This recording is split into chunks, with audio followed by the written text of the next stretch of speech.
Muy feliz sábado.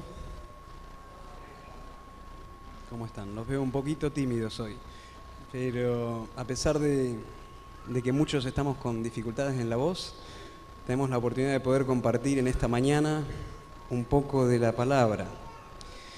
Renovarse o morir fue el título que seleccioné para presentar este tema y arranca con un texto que se encuentra en nuestras Biblias. De paso, tengan todos a mano la Biblia, porque la vamos a utilizar bastante.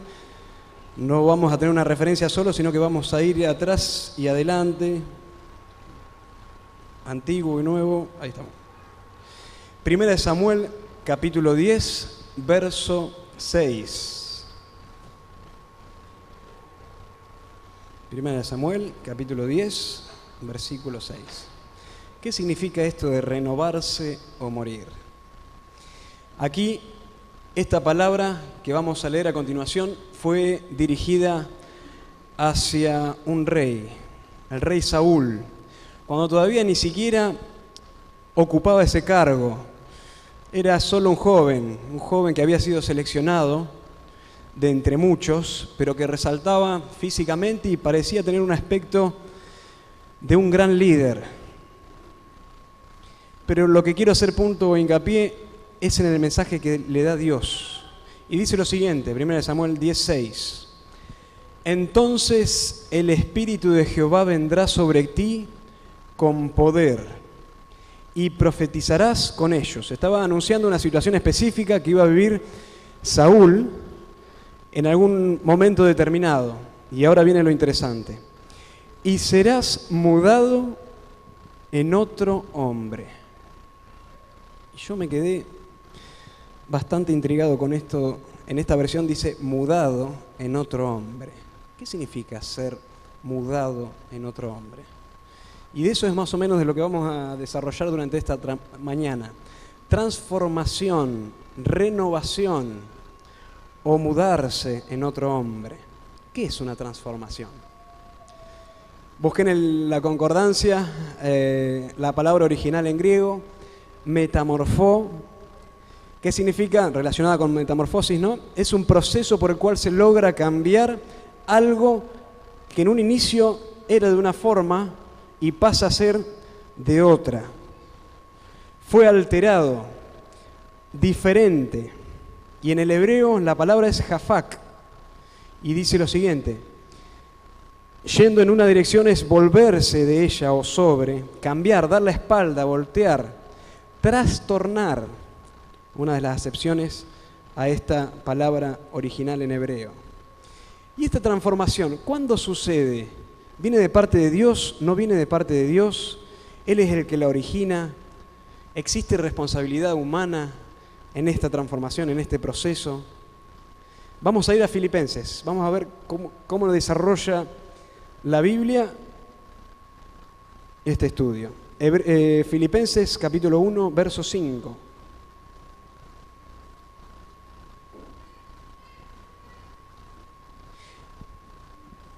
Dice lo siguiente, acá a la carta de los Filipenses: por vuestra comunión en el Evangelio, desde el primer día hasta ahora, sigo en el 6, estando persuadido de esto, que el que comenzó en vosotros la buena obra, la perfeccionará hasta el día de Jesucristo.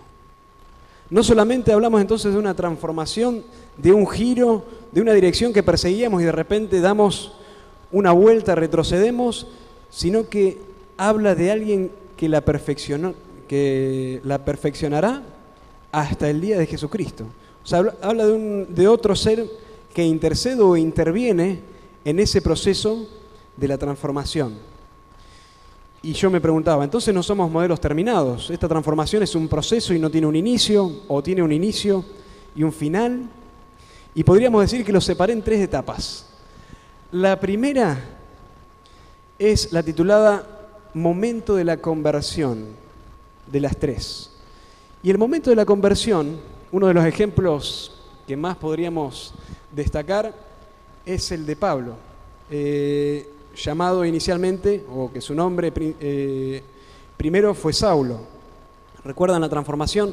Él era un perseguidor de cristianos, él estaba dirigiendo su viaje hacia Damasco y de repente vive una situación, una experiencia particular que lo hace demudarse, o sea, pasa a ser totalmente otra persona, a tal punto que cuando llega al lugar donde tenía que ir, los compañeros, los que lo esperaban, no lo reconocen.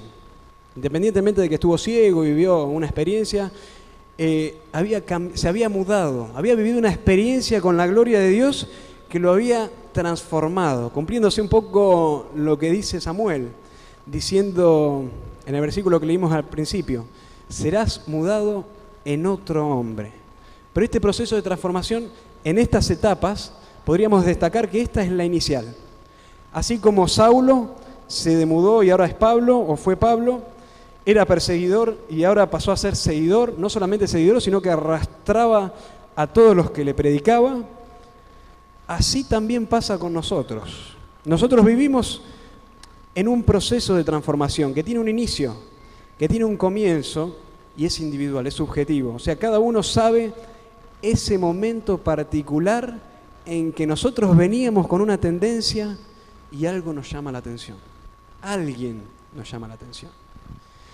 Indistintamente que podamos decir, bueno, yo conocí la religión tal fecha, yo soy adventista desde nacimiento. Y yo creo que, o sea, estoy convencido de que mi proceso de transformación inicial no surge desde que tengo conocimiento, sino a mis 19 años. Yo ahí viví una experiencia tan fuerte que vi una respuesta de Dios muy clara y yo tomo esa experiencia personal como mi inicio en la transformación. El momento en que siento, como decía Pablo acá, la gloria de Dios. Ahora, vamos a 2 Corintios, capítulo 3, 18, y vamos a ver cómo es que se da esta transformación. 2 Corintios 3, 18, y dice así: por tanto nosotros todos, no algunos, no a los que le predicaban, no refiriéndose a Pablo, sino todos, mirando a cara descubierta, como en un espejo, la gloria del Señor, somos transformados de gloria en gloria en la misma imagen como por el Espíritu del Señor. Algo que rescatar en este versículo. Todos observando como un espejo la gloria del Señor, somos, no serán, no fueron transformados, sino que somos transformados. Habla de proceso, no de un momento solamente inicial, ni algo que va a pasar particularmente en el futuro, sino que es una constante en el tiempo, transformados de gloria en gloria en la misma imagen. Esto claramente es con una relación directa con Cristo. No hay manera de conseguir esa transformación si no hay una relación con Jesús. Y la obra se genera a través del Espíritu Santo. En Hechos 22, del 6 al 11, conocemos, no hace falta que busquemos porque no lo voy a leer, nos relata esta experiencia del perseguidor. Una persona que tuvo un encuentro directo, podríamos decir, con la gloria de Dios. ¿Y tu experiencia cómo es? ¿O cómo fue? Yo estoy convencido de que si cada uno de nosotros estamos aquí, presentes un sábado, es porque en algún momento vivimos la transformación inicial. En algún momento Dios te alcanzó. Desconozco cómo, algunas historias puedo llegar a conocer, conozco la mía, pero no sé cómo te alcanzó. Ahora, con ese inicio, ¿crees que es suficiente? ¿Solamente alcanza con ese primer amor o esa experiencia fuerte que nos impactó y que duramos un tiempo X y después empiezan a pasar los años? ¿Y qué pasa? Tratamos de recordar y revivir esos momentos, pero no tienen la misma fuerza o nos empezamos a desgastar, a cansar. Y ahí es donde entra la segunda etapa. Pero voy a recordar algunos escritores de la Biblia que mencionaban esta primera experiencia. Isaías decía que cuando vio su gloria, ¡ay de mí! Se asustaba, ¿no?, de haber estado ante la presencia. Y en ese momento de reconocimiento, él fue limpiado. Pedro no fue el mismo cuando vivió la experiencia de la transfiguración con Jesús.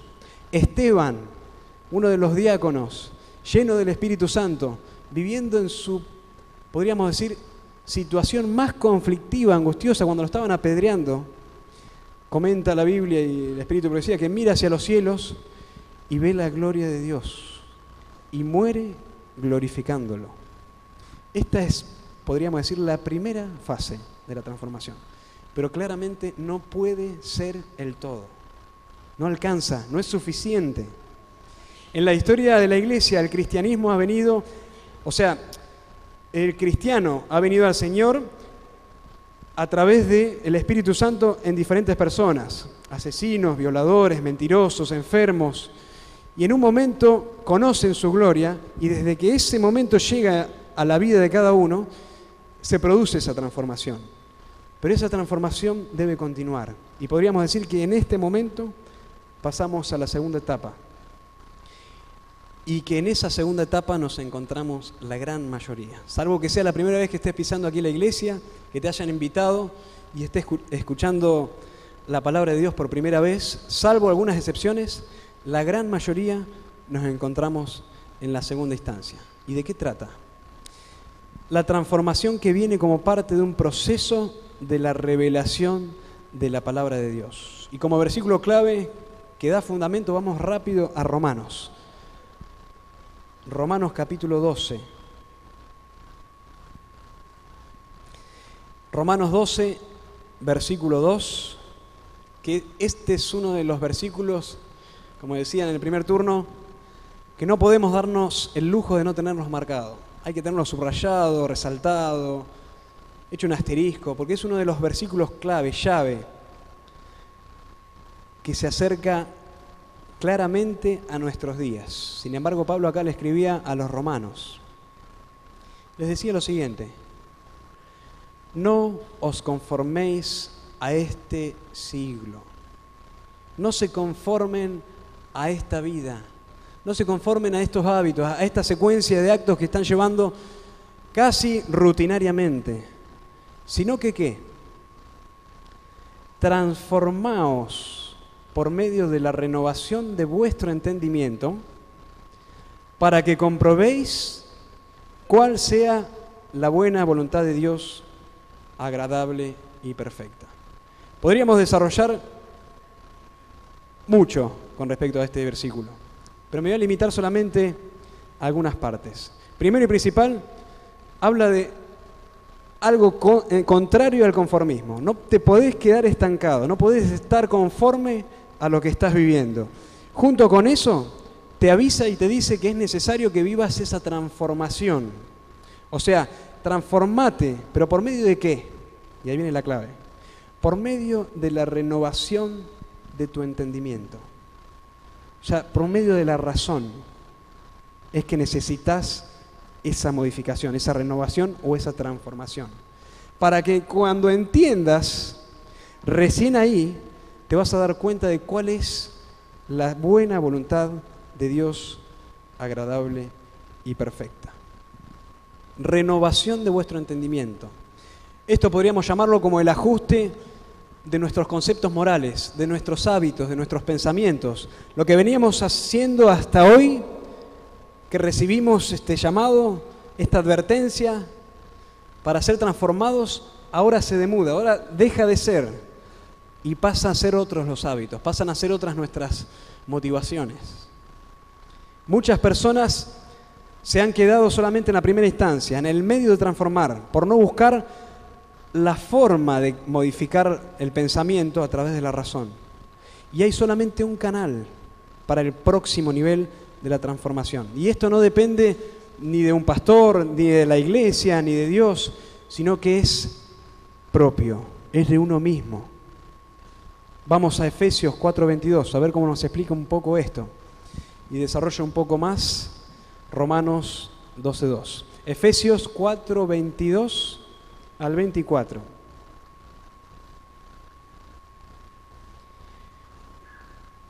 Y explica así, de la siguiente manera, a la iglesia de los Efesios. Dice: en cuanto a la pasada manera de vivir, o sea, lo que hacías antes, tus malos hábitos, despojaos del viejo hombre. O sea, dejen esa personalidad que está viciado conforme a deseos engañosos. Uno podría decir, bueno, los malos hábitos son notorios. Es fácil darse cuenta que tengo que dejar de fumar, que tengo que dejar de ser, no sé, de mentir, que tengo que dejar de robar, que tengo que dejar de esconder cosas. Eso es sencillo, es bastante visible. Pero fíjense cómo termina ese versículo. Que está viciado conforme a los deseos engañosos. No todos los deseos son tan notorios, o sea, son tan fácil de describir. Muchas veces existen buenas intenciones, pero el hecho de que esté alejada a la voluntad de Dios nos produce un engaño, nos aleja de nuestro objetivo. Y acá estaba alertando a esta iglesia diciendo, despójense de lo que eran, porque todo eso tiene deseos engañosos. Y el 23 continúa diciendo, renuévense y renovaos en el espíritu de vuestra mente, haciendo hincapié nuevamente al razonamiento. O sea, entiendan, comprendan, saquen sus conclusiones y vestidos del nuevo hombre, creado según Dios en la justicia y en la santidad de la verdad. Una vez más pareciera que está reflejando lo que mencionaba los romanos diciendo que es necesaria la transformación, es necesario el dejar el viejo hombre para pasar a vivir una nueva experiencia, y esa experiencia es personal, puede estar estimulada, pero es personal. Colosenses 3:10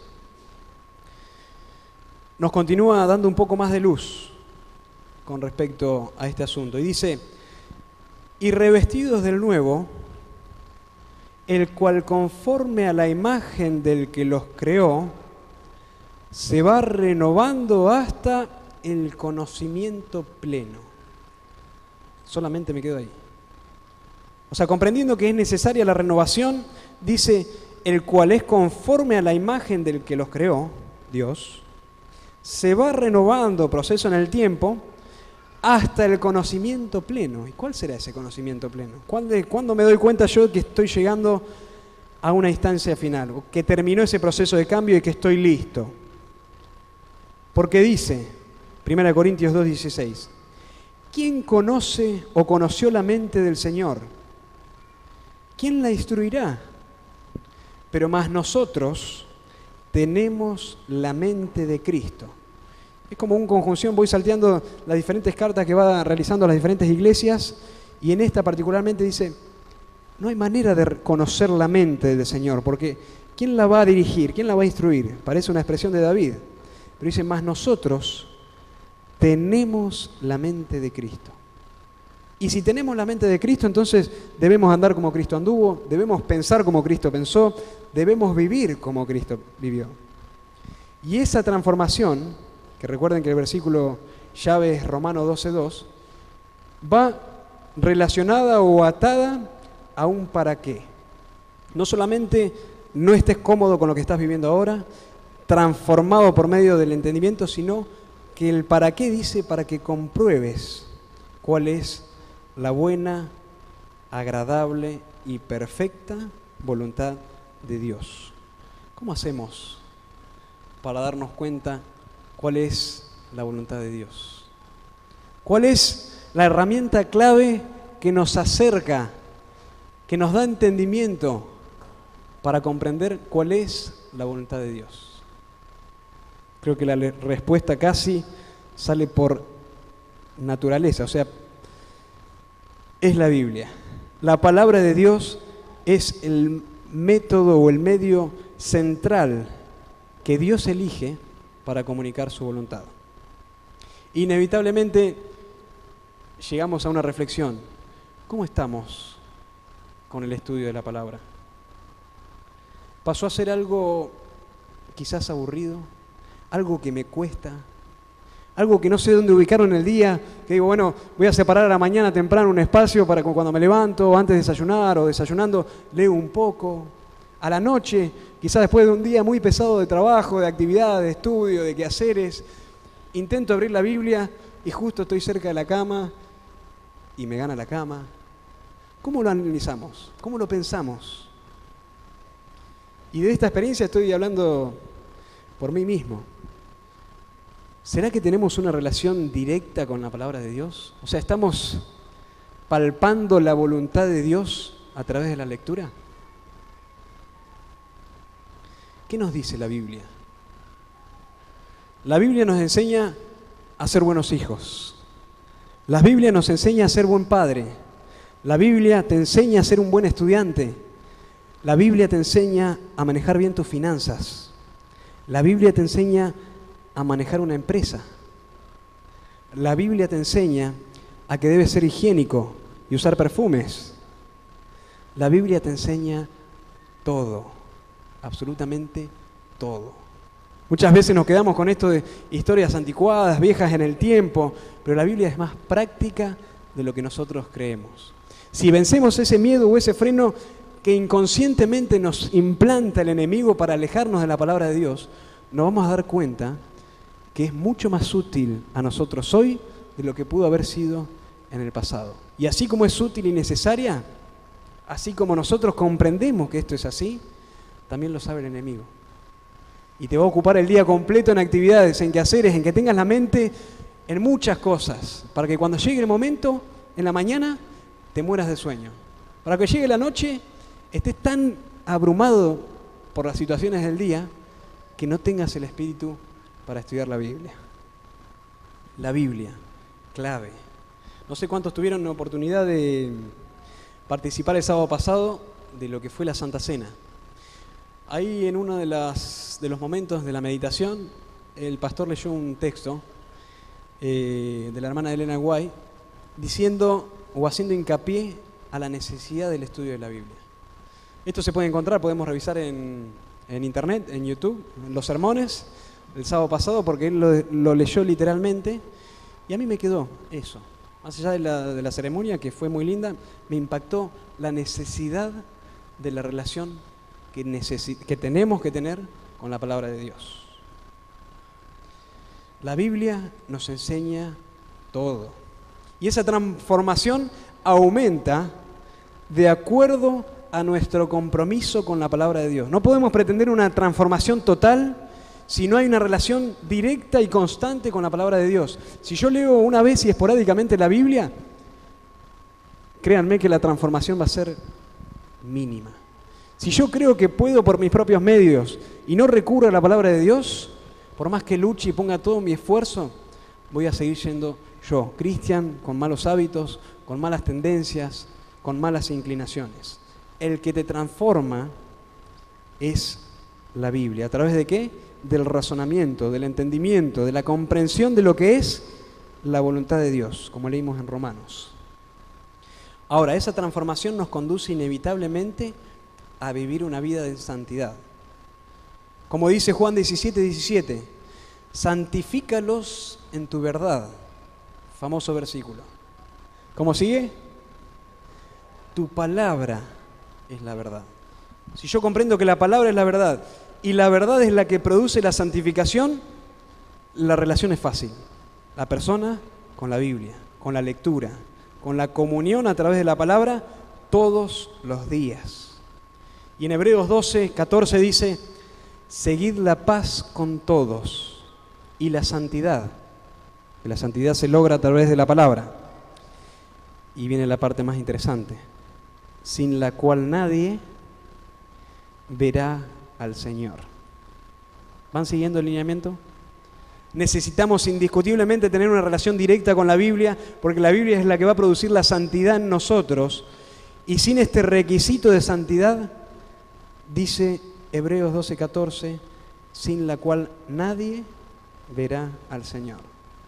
La santidad que usted ejercita hoy está limitada al conocimiento que usted tenga de la palabra. Está limitada a la relación que tengas con la Biblia, a la relación que yo tenga con la Biblia, al tiempo que le dedico, al tiempo, podríamos decir, productivo. No esa lectura rápida y esporádica que por ahí apresurado para iniciar nuestras actividades todas las mañanas hacemos entre medio del desayuno, sino que tiene que ser un espacio dedicado para que pueda provocar entendimiento, razonamiento. Ahora no podemos negar que en la vida cristiana muchas veces atravesamos desánimos, atravesamos cansancio, fatiga, y es el momento preciso cuando vivimos esa situación de aferrarnos a Dios con todas nuestras fuerzas. Y una de las experiencias, recuerdo haber estado en casa un domingo hace no muchos atrás, con unos amigos, y me contaban que estaba viviendo una situación compleja, una situación difícil, personal. No viene al caso mencionar el motivo, pero me decían, me siento como la experiencia del águila. Y yo miré y digo, ¿cómo la experiencia del águila? Me dice, sí, ¿no conocés la historia del águila? Y yo digo, no la conozco. Dice, buscala en internet, vas a ver qué figura. Y precisamente la busqué y me impactó. La experiencia de transformación que vive el águila es impresionante. Dice, no está comprobado, simplemente desde internet, así que cada uno tome su criterio. Dice que una de las águilas más longevas es el águila imperial y vive alrededor de 70 años. Pero para poder lograr este límite de edad, en el ecuador de su vida, a la mitad de su vida, eso de los 40 años, tiene que tomar una decisión trascendental. Dice que ya para los 40 años, las alas grandes y cargadas y pesadas le impiden poder hacer vuelos altos, porque las plumas son viejas y grandes. Dice que el pico le creció tanto que la curvosidad se inclina hacia el pecho y ya le imposibilita poder ser ágil a la hora de cazar. Las uñas se alargaron tanto y son viejas que empiezan a ablandarse y no tienen la efectividad que tuvieron en un principio. Esto produce más o menos, o se produce en la etapa de los 40 años. En ese momento, el águila toma una decisión. Se va por encima de todas las tormentas, por encima de las nubes, a lo más alto que pueda llegar, a una cueva escondida. Pero la cueva tiene que tener una característica en particular y tiene que estar forrada de piedra. O sea, las paredes tienen que estar hechas de piedra. Porque en este momento el águila es consciente de que tiene que arrancarse el pico. Y esto lo pueden buscar, yo la verdad que me sorprendí. Se arranca el pico y debe esperar un tiempo hasta que le vuelva a crecer. Es un proceso solitario y de sufrimiento. Una vez que le crece nuevamente, con el pico nuevo, se arranca las uñas viejas. Y luego de arrancarse las uñas, de un tiempo que le vuelve a crecer, dice la cantidad de días, me cuesta un poco creerlo, dice 150 días dura todo el proceso. Luego que le crecen las uñas, empieza a arrancarse todas las plumas viejas y grandes que tenía que no le permiten volar de la mejor manera. Una vez que vive todo este proceso doloroso y terrible, está lista para hacer o vivir unos 30 años más. Pero es necesario tomar una decisión. Es necesario ponerse y ser consciente que muchas veces esa decisión de transformación va a producir dolor. Y no se va a producir de un día para otro. Te va a hacer llorar, te va a hacer lamentar, te va a decir ¿por qué? Pero es inevitable. Y muchas veces, ante las diversas situaciones de la vida, escuchadas entre amigos, vividas personalmente, no encontramos esas respuestas. Pero Dios utiliza el dolor y el sufrimiento para acercarnos a Él. Así como el águila necesita pasar por este sufrimiento, la vida del cristiano muchas veces también atraviesa situaciones complejas. Y vamos a ir a Isaías. Isaías 40.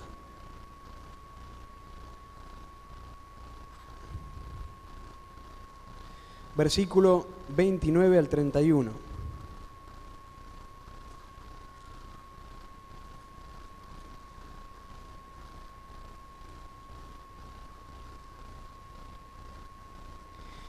Diciendo una promesa acá de Dios, aparte para los hombres. Dice, versículo 29, Isaías 40, 29, en adelante. Él da esfuerzo al cansado, Él multiplica las fuerzas al que no tiene ningunas. Porque los muchachos se fatigan y se cansan, los jóvenes, los fuertes, flaquean y caen. Pero los que esperan en el Señor, o los que esperan a Jehová, dice esta versión, tendrán nuevas fuerzas.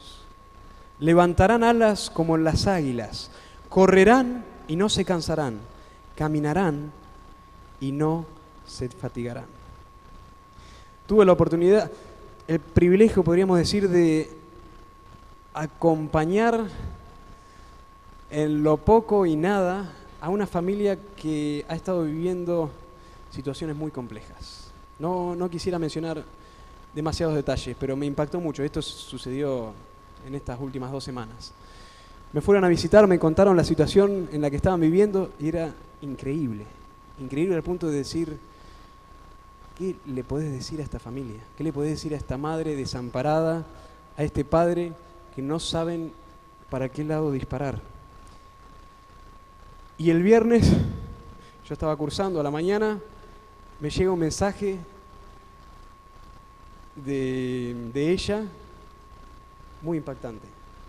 Había recibido unos resultados de unos análisis que eran muy negativos. Normalmente se lo hace como rutinarios, pero en esta oportunidad, además de lo que venían sufriendo, venían acarreando, que era increíble, les había llegado el resultado de la patología y había dado positivo. O sea, era una mala noticia. Y yo estaba por entrar a clases y vieron que por ahí, recibiendo el mensaje, yo no tengo activado que lo ves, o sea, figuraba como visto. Y no sabía qué poner. No se me venían ni palabras ni nada. ¿Qué puedo decir? No alcanza absolutamente nada para compartirles a esta familia. Solamente escuchar y decir nada. Esto viví el viernes y pensaba en relación al tema y decía, ¿cómo es posible que Dios utilice el dolor y el sufrimiento para acercarnos hacia Él? ¿Cómo puede ser que podamos encauzar tal estrés, tal angustia y decir, bueno, Señor, por algo me estás mandando esto, por algo estás permitiendo, mejor dicho, que suceda? ¿Cómo podemos tener esa mentalidad ante la situación de que quizás un hijo no te responda? O ante la situación en la que sabemos que quizás la experiencia de vida sea muy corta, porque nos han notificado que nos queda poco tiempo. A veces en la vida cristiana aparece el desánimo, el cansancio, pero ese es el momento de recordar que necesitamos estar más aferrados que nunca. No es sencillo, no es fácil, y yo quizás lo digo desde las palabras para afuera, pero mucha gente lo vive. Y podríamos definir o desmenuzar estos versículos leídos en 3 partes. Dios renueva las fuerzas alcanzado, primera etapa de los versículos. Dios te da fuerzas, a pesar de que sepas que no hay más nada que puedas hacer para salir adelante, Dios te da nuevas fuerzas. Y eso es una promesa, no es un consejo. Si estás mal, si estás en una situación conflictiva, en una situación que no ves la salida, acá dice que Dios te da las fuerzas. Segunda etapa y no menos importante. Dios sabe que sus hijos sufren y que atraviesan adversidades y que están en medio de la lucha y que la pelean. Él es consciente de eso y nos observa. Pero no nos observa como diciendo, a ver qué haces, sino que está ahí, en contacto, analizando cada punto. Porque recuerden que hay un versículo que dice que no vamos a ser probados más de lo que podamos soportar. Y juntamente con la prueba, Dios nos dará la salida. Lo que me dice ese versículo a mí es que Dios no es un Dios que esté alejado de la situación de dolor, sino que viendo y permitiendo que te suceda, Él está ahí, cuidándote, protegiéndote, para que a pesar de ese dolor que no tenés explicación, en algún momento va a haber una salida. Amén. Y la tercera etapa, la tercera parte. Dios promete renovar tus fuerzas. Y así es que utiliza este ejemplo de la naturaleza refiriéndose a las fuerzas del águila, que dice, levantarán alas como las águilas, correrán y no se cansarán, caminarán y no se fatigarán. Y en este proceso de transformación llegamos a la tercera instancia, que es la transformación completa, que es la transformación que cierra todo este ciclo. En el inicio conociendo o Dios haciéndose conocer a través de una experiencia personal. En el proceso que vivimos la mayoría, en el que tratamos de conocer qué, cuál es la agradable y buena voluntad de Dios para nosotros. Y empezamos ese proceso de dejar nuestros malos hábitos, de alejar todo lo que éramos antes para vivir una nueva experiencia. Y luego viene el broche de oro, que es la transformación completa. Y ahí lo podemos leer en 1 Corintios, capítulo 15, verso 51. 1 Corintios,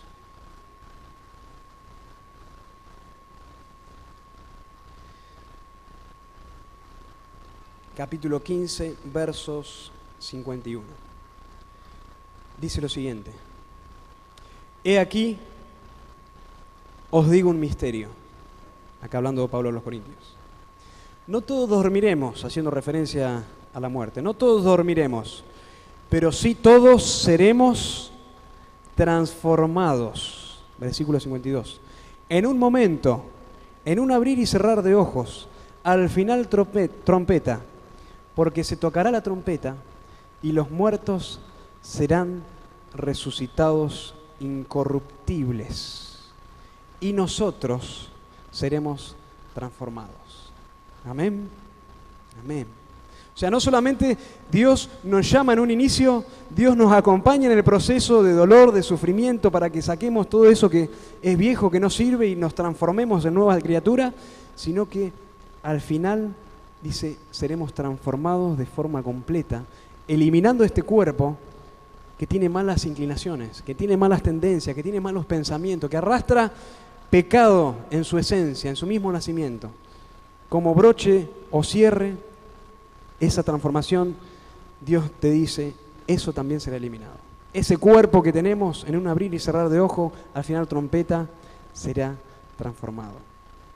Entonces, podríamos decir que la primera transformación nos da, te da y me da a mí el beneficio de ser totalmente cambiado, como leíamos, mudado a otra persona. La segunda transformación nos da el beneficio de conocer la perfecta voluntad de Dios para mi vida y para vivir en santidad, como habíamos leído en Romanos 12:2. Y la tercera transformación nos da el beneficio de deshacernos de este cuerpo mortal por uno totalmente nuevo, un cuerpo celestial, sin contaminación con el pecado, sin enfermedades, sin limitaciones, sin vejez. Gloria a Dios. Quisiera terminar, para finalizar, o invitar a Daney que se adelante a hacer un llamado. Mientras ella nos comparte un tema seleccionado, elegido, me gustaría hacer un llamado. Y este llamado es precisamente a pedirle a Dios que nos permita vivir ese proceso de transformación, ese proceso intermedio, que lo que hace es permitirnos a nosotros lograr una vida en santidad que nos va a ser dignos de poder vivir en compañía con nuestro Dios. Escuchemos a Dani.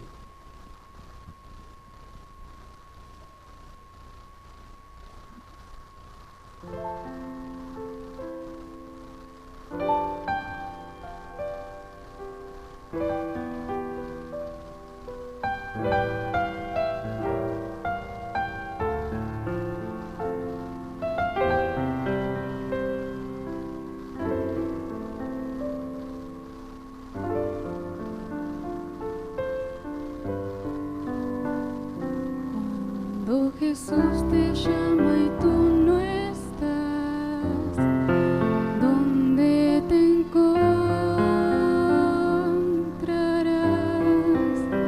Miras el mundo y ves lo que en él hay,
Cuando Jesús te llama y tú no estás, ¿dónde te encontrarás?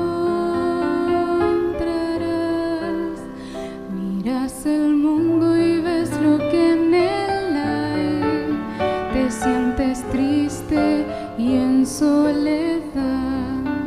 Cerca de Cristo hay un gran sitio para ti, donde calor y abrigo siempre hallarás. Con él la vida puede recobrar la fuerza y el vigor.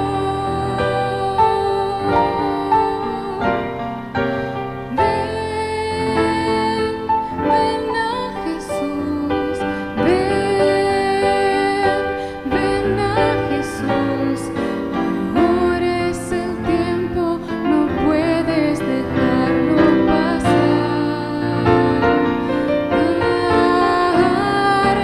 Ven a Jesús, ven a Jesús. Ahora es el tiempo, no puedes dejarlo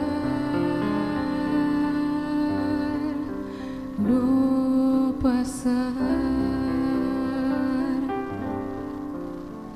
Cuando Jesús te llama y tú no estás, ¿dónde te encontrarás?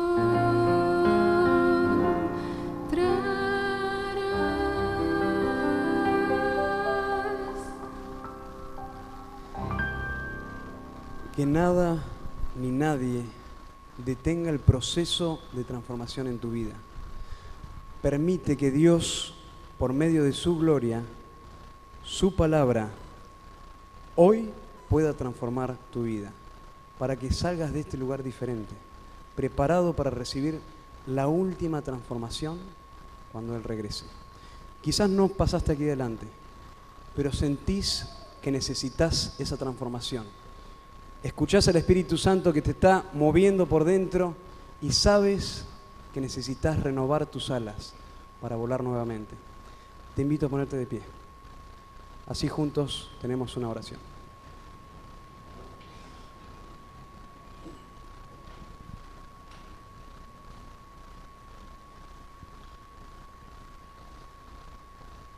Querido Padre y Señor que moras en los cielos, aquí frente a ti hay un ejército, Señor, de águilas fuertes, pero quizás muchas cansadas, angustiadas, desgastadas por este viaje recorrido, Señor. Necesitamos una transformación. Sabemos que quizás esto nos comprometa en sacrificio, en dolor, en sufrimiento, pero nada de esto será mucho en comparación a estar cerca al lado tuyo en los cielos, Señor. Ayúdanos a poder estar ligados a tu palabra. Ayúdanos a poder estar comprometidos con tu obra, que es de dar el mensaje de las buenas nuevas a los que no conocen. Nos ponemos en tus manos, confiamos en las promesas que nos das a través de tu palabra, las promesas de compañía, en las promesas de darnos fuerzas, energías, de darnos conocimiento, razonamiento y entendimiento, para que podamos ser fieles herramientas en tus manos. Y nos comprometemos poniéndonos de pie, porque solo lo pedimos en el nombre de Cristo Jesús. Amén.